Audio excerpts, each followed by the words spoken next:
Hey guys, and welcome into the newest video on the channel. Today we're going to be doing another redraft. Today only going back 1 year to the 2019 NFL draft. We're going to be redrafting just off of their rookie years. Now obviously this is a way too early redraft in my opinion.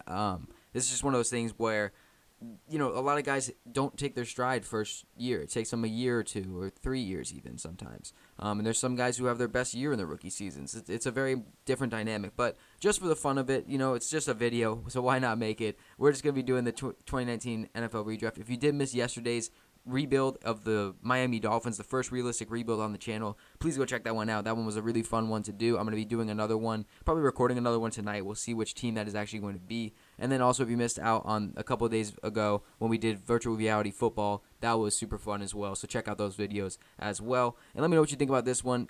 We're not going to agree. It's impossible to get 32 teams correct in the right way. There's different things. I have an honorable mention section at the end where I added 3 guys who might have made it as well. But overall, it was such a good class last year, honestly. The rookie class surprised me. I didn't think it was such a deep class. It actually turned out to be a very solid class. So without wasting any more time, we're going to get right into it here with the first pick.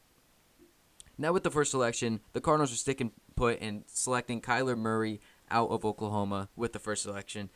There's the chance that they could go Nick Bosa here, but overall, I think they got their guy in Kyler Murray. The answer was not going to be Rosen, so if they would have kept Rosen and went Nick Bosa, I still think they would have had a lot of issues because Kyler Murray was still the most sacked quarterback in the league, but he was able to get around and make other plays as well that I don't think Rosen would be able to make. So for them to take Kyler Murray here, he was the rookie of the year for the offensive side, and he's going to continue to be their franchise guy. I think they nailed this one on the head, taking him with the first overall pick. Then we go on over to pick 2, where I have the 49ers staying put with Nick Bosa, and there's no doubt about that. Again, another rookie of the year on the defensive side. He was an absolute beast. Pretty much one of the biggest reasons they went to the Super Bowl last year was his presence on the edge. Just an absolute mauler on the defensive side. Love what they get out of Nick Bosa, staying put there for them at number 2. Quickly going on over to pick 3, as the first 2 were pretty much easy to get through. We actually have a different selection for the first time, and that's going to be Joshua Allen out of Kentucky. Absolute beast of a prospect coming out. It was a surprise that he fell all the way to 7 in the draft.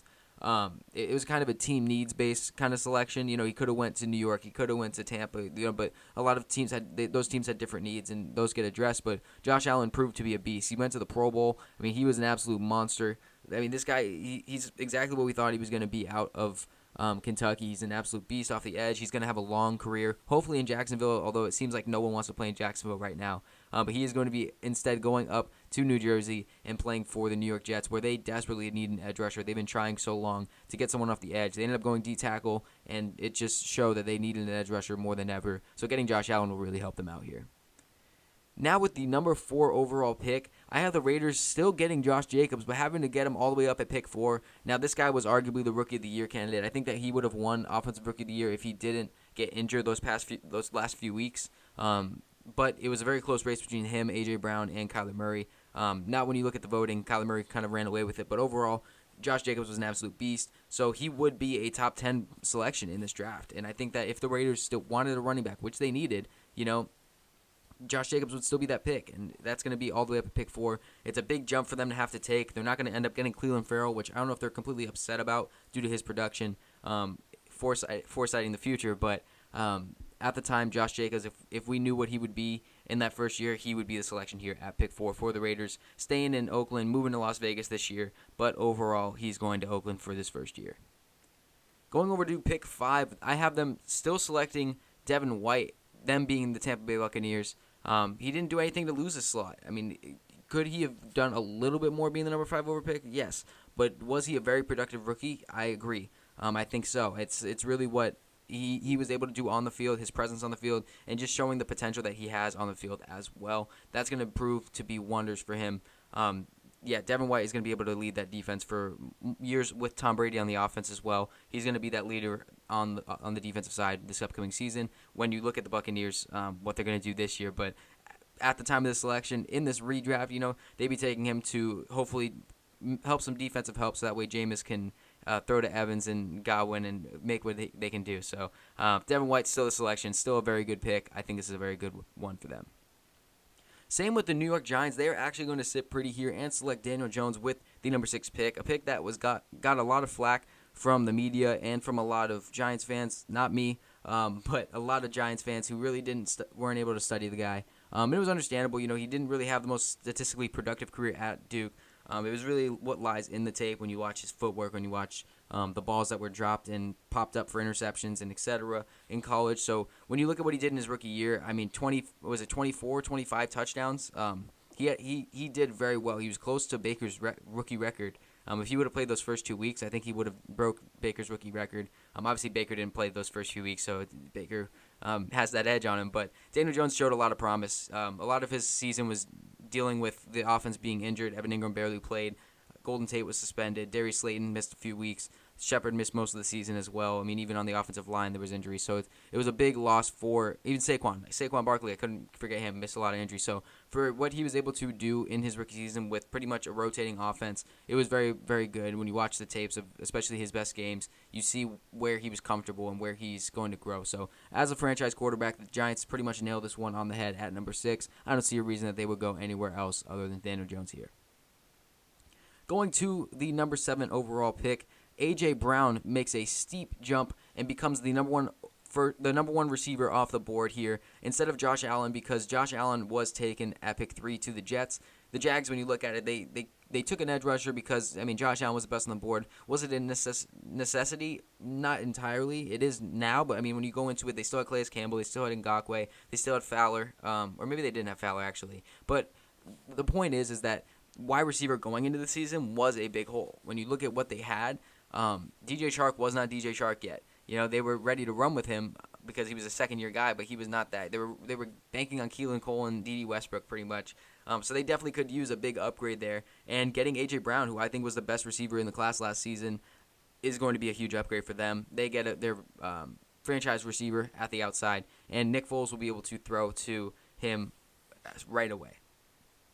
Then we go over to pick 8, where the Detroit Lions ended up taking T.J. Hockenson. This pick, they're going to be taking Devin Bush, the linebacker from Michigan, from Pittsburgh.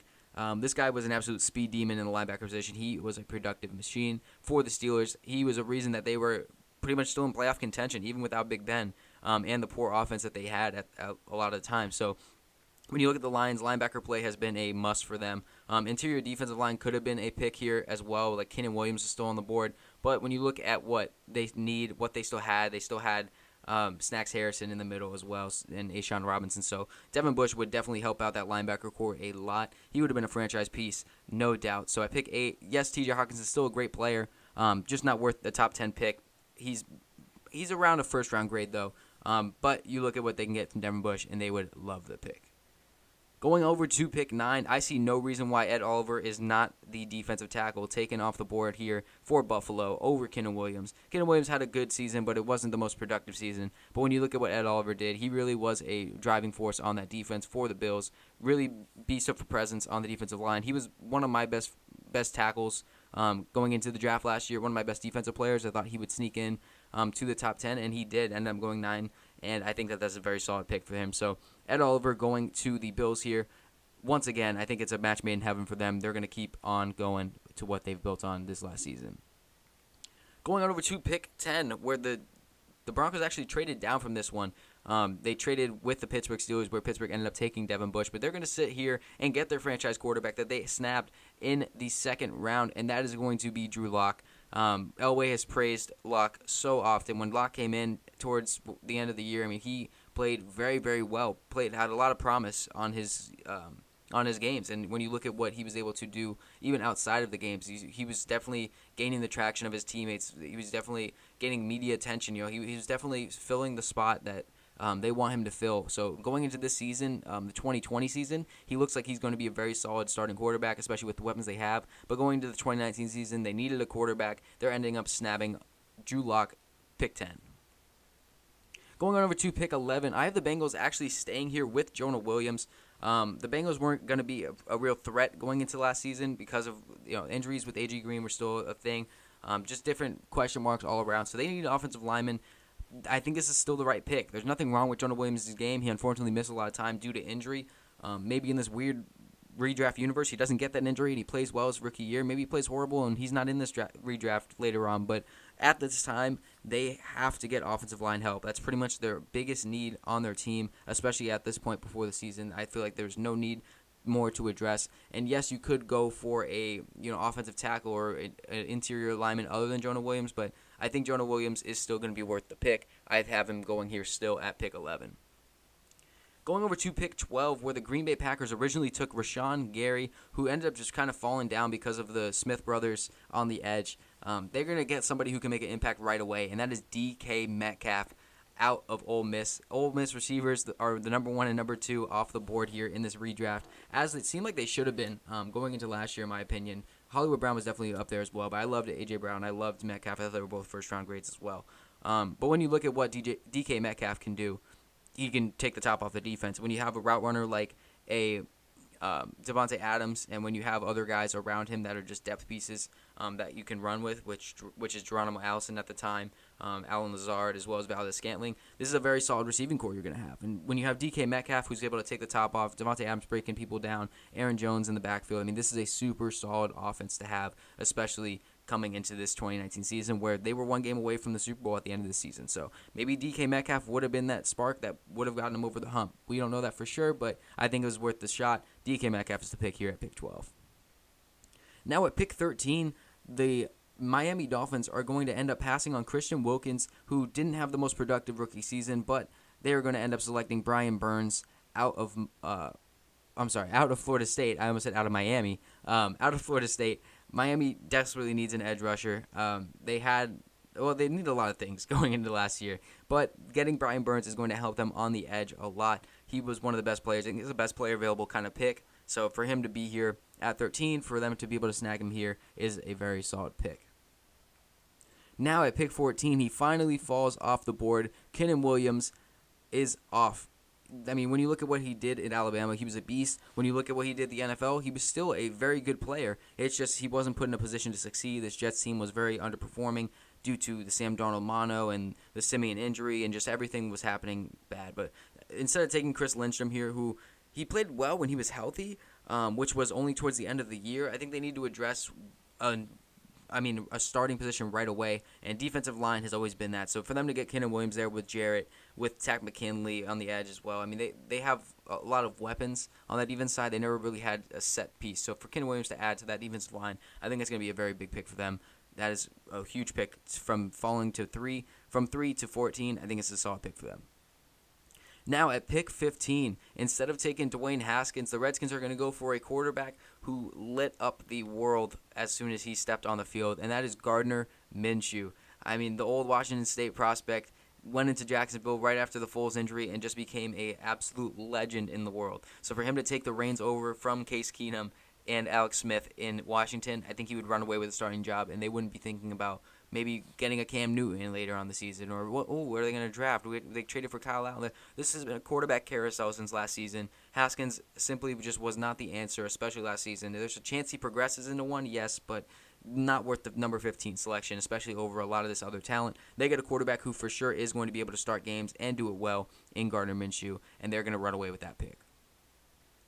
Now at pick 16, they lost out on an edge rusher in Brian Burns, who went just a few picks earlier. So now they're going to take another edge rusher, and that is going to be Maxx Crosby. Now, Maxx Crosby was one of the understatements of a deep class steal, and that is what the Raiders got in Maxx Crosby. I mean, when you look at what Gruden and Mayock can do, it's find talent anywhere in the draft, and that is what they did with Maxx Crosby.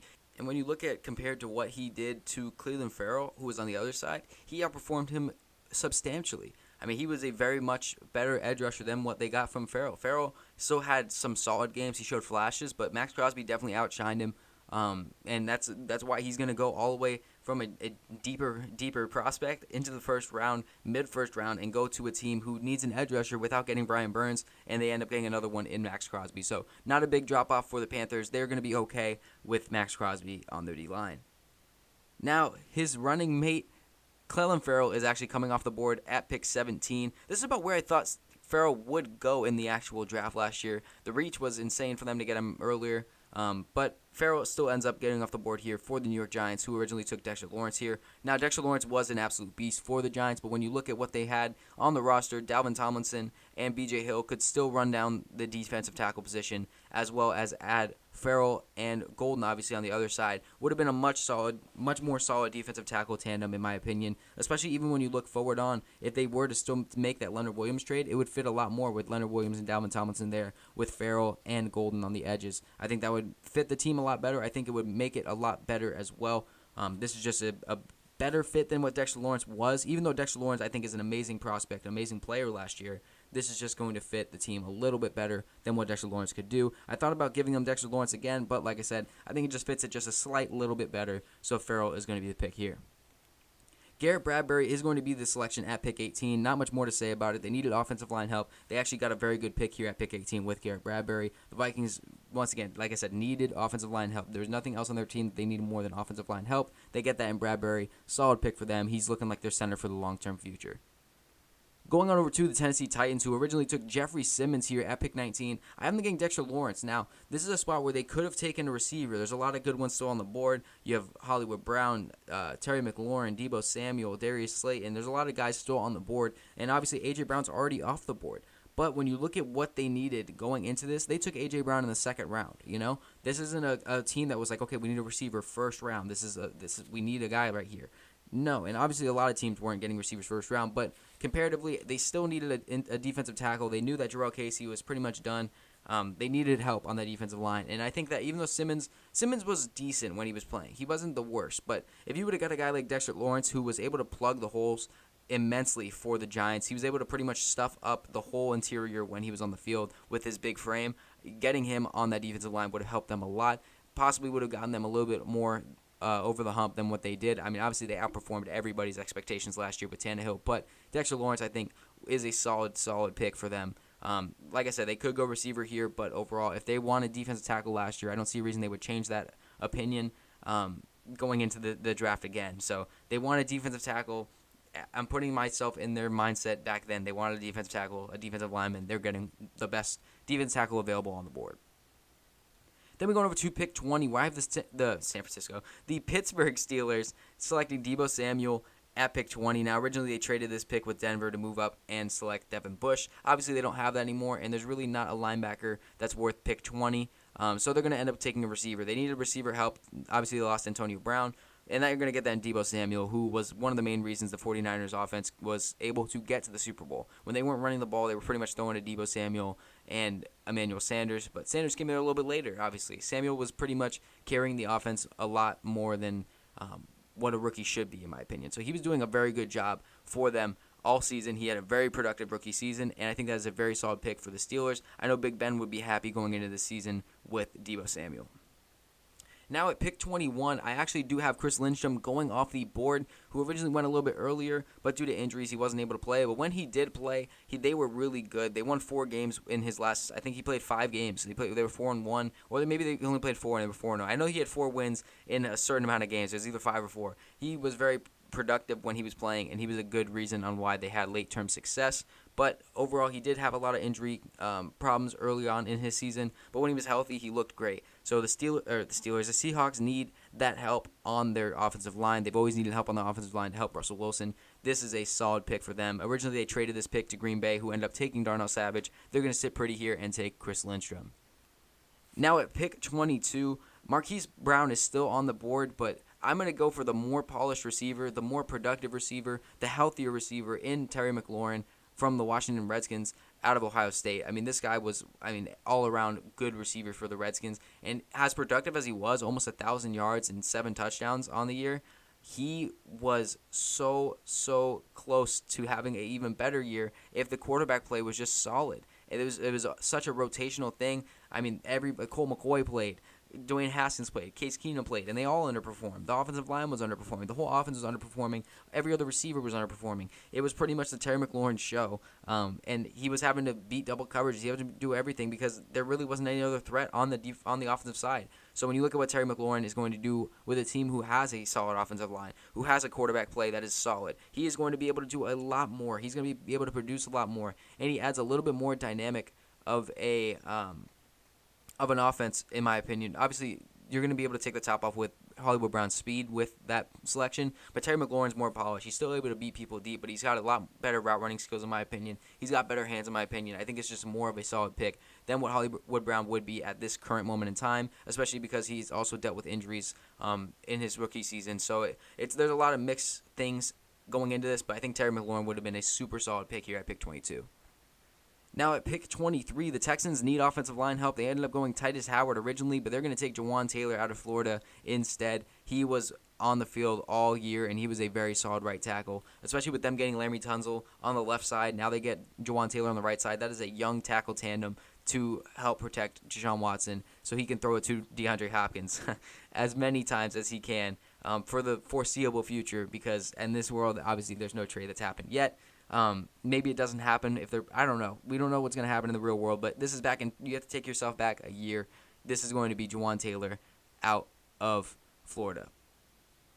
Now at pick 24, the Raiders are back on the board. They ended up taking Darnell Savage. They originally took Josh Jacobs here, but they took him a lot earlier. They need a safety. They haven't taken one yet. Obviously, they looked at Jonathan Abram later on, but when you look at what they could do here, they get a guy who was really productive for the Packers. The Packers traded up a little bit earlier for him, so he falls a couple slots down, but they need a safety play, and they're going to get that in Savage. He was going to be healthy as well, so it's going to be an immediate impact as well all last season. Maybe gets him another win just having a healthy safety on the field. So I really like what Darnell Savage is going to bring to the Raiders. I think he fits them a lot better than what obviously whoever backed up Abram after his injury was. Eric McCoy, I think, was who it was. I think Savage is going to fit in that defensive scheme very well and prove that he was worth the number 24 pick. Now at pick 25, Hollywood Brown is going to come off the board. He originally did go here at pick 25, but it was due to a trade with Baltimore. So in this mock draft, obviously there's no no trades, because why would somebody trade up for somebody if the player they wanted wasn't there? It's just it makes it a lot easier to go original picks. But the Eagles, well, we saw especially in the 2020 draft, they have a type that they like at receiver, and that is Hollywood Brown's type. So for them to be able to snag Hollywood Brown a year earlier, pair him with Deshaun Jackson and Alshon Jeffrey, Carson Wentz will have a few toys to play with, and he will be able to produce a lot better than what he was able to this season, obviously with Deshaun Jackson's injury and the poor receiver play. So Marquise Brown is falling just a couple slots, but he's going to end up in a very good situation here in Philadelphia. Going on over to pick 26, I have the Colts selecting cornerback Jamel Dean from the Tampa Bay Buccaneers. He ended up going, I think it was in the third round. But he had a very productive rookie season. It was very under the radar. A lot of people might not even know how good this guy was. The Colts actually traded this pick to Washington where they took Montez Sweat. But the Colts are sitting pretty here. They look, maybe a receiver could be an option here. Like I said, there's still some good ones on the board. But I think that going into the season, they still had a lackluster corner tandem. They went for Hockenson in the second round, which was good. Maybe they can go for somebody else in the second round now. But Jamel Dean, I think, will fit them a lot better. He's going to be a number 1, number 2 corner for the long-term future for them. I think this is a solid fit for him. Now at pick 27, again, the Raiders with their third selection, they end up taking Montez Sweat instead of Jonathan Abram. They already have a safety in Darnell Savage. They already have their running back in Josh Jacobs, and they end up taking Montez Sweat. Now, when you look at the Raiders draft class, I think that this first round is a lot better than their first round last year. Obviously, they traded a pick prior, but when you come out of the first round with Josh Jacobs and Montez Sweat, as well as Darnell Savage, I think that's a very, very good steal for you guys. You still get your edge rusher in Sweat, who I think is going to be is a little bit better than Ferrell at this moment in time. But I think Ferrell has that upside and has shown those flashes of being great. I think Sweat's ceiling is a lot lower than Ferrell. That's why Ferrell was a lot earlier in this draft. But when you look at what you're getting a great edge rusher in Sweat. You're getting a very great running back in Josh Jacobs, and you pulled Darnell Savage out as well to fill that safety hole. Very good draft for the Raiders here in the first round. Now at pick 28, I have the Chargers selecting offensive tackle Cody Ford. Now, he was a staple on the offensive line at that right tackle position. He was a big reason Josh Allen was able to breathe at all this year, because offensive line has always been a little bit of an issue there, but they've kind of shorted up a lot these past few years, and Cody Ford was no exception to that rule. Cody Ford, he's most known for the penalty in the playoffs, which wasn't a penalty in my opinion, but it's just it's kind of how it goes. It's whatever. But when you look at what the Chargers have, they have Russell Okung on the left side. You need to help protect the right side for Phillip Rivers, and they were going to be able to do that with Cody Ford. They originally took Jerry Tillery here, but like I said, offensive line is a big need for the Chargers. They need an offensive tackle almost every year, so getting a guy like Cody Ford will shore up that position. Now at pick 29, I have the Seahawks without D.K Metcalf. They're looking at these receivers flying off the board. They're going to go and take Darius Slayton out of Auburn. He ended up being a 5th-round selection, comes all the way up to the 1st round, one of the biggest risers from the draft class, obviously for the New York Giants. He originally was the pick. The original pick was L.J. Collier, but when you look at what Slayton did, he was uber productive for the Giants. A lot of injuries were happening on the team, and he was able to step in after his own injury was healed up. And he came out, and he had one of the most productive rookie seasons you've ever seen from a 5th-round pick. He was just out there balling out. I mean, that's really what it was. His route running was very crisp. He was breaking defenders like he was one of the reasons Xavier Rhodes fell off last year, because he was able to dominate him in that Vikings game, even though it was a big loss for the Giants. Giants didn't have the most productive season. Darius Slayton was definitely the bright spot for the team. So for him to go to the Seahawks, it will fill that DK Metcalf hole just a little bit better.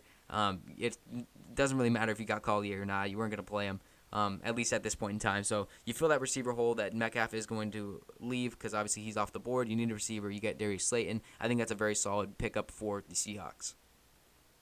Now at pick 30, I have the Green Bay Packers, who originally traded this selection to the Giants, who ended up taking DeAndre Baker, selecting Noah Fant, the tight end from Iowa. Was it Iowa? Oh, I feel like it is Iowa. I feel like him and Hockenson were both Iowa. I'm not entirely sure if it was Iowa, but besides the point, Fant had a very productive rookie season. Started off very slow, but ended up picking up towards the end. Showed a lot of promise, and I think was definitely deserving of the first tight end off the board.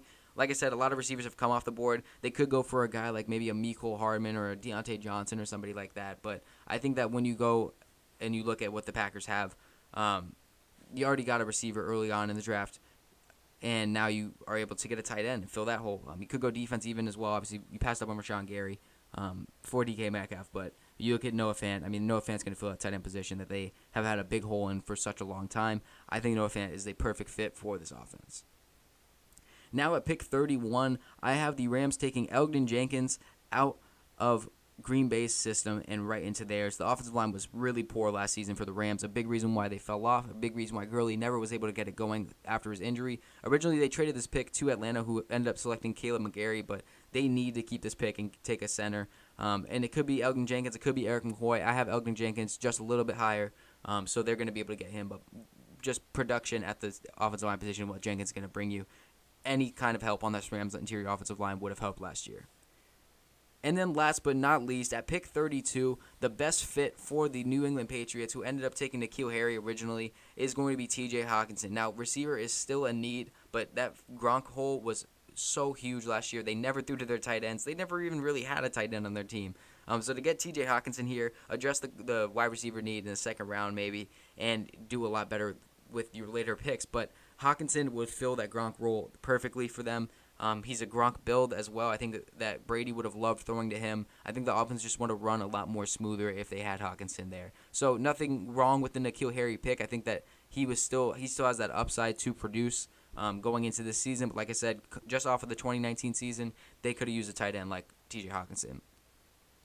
Now, when you look at some guys who fell out of the first round redraft, I have Eric McCoy, Mack Wilson, Mecole Hardman, and he isn't pictured, but Christian Wilkins as well is going to be on there. These are guys that I think barely could have snuck in.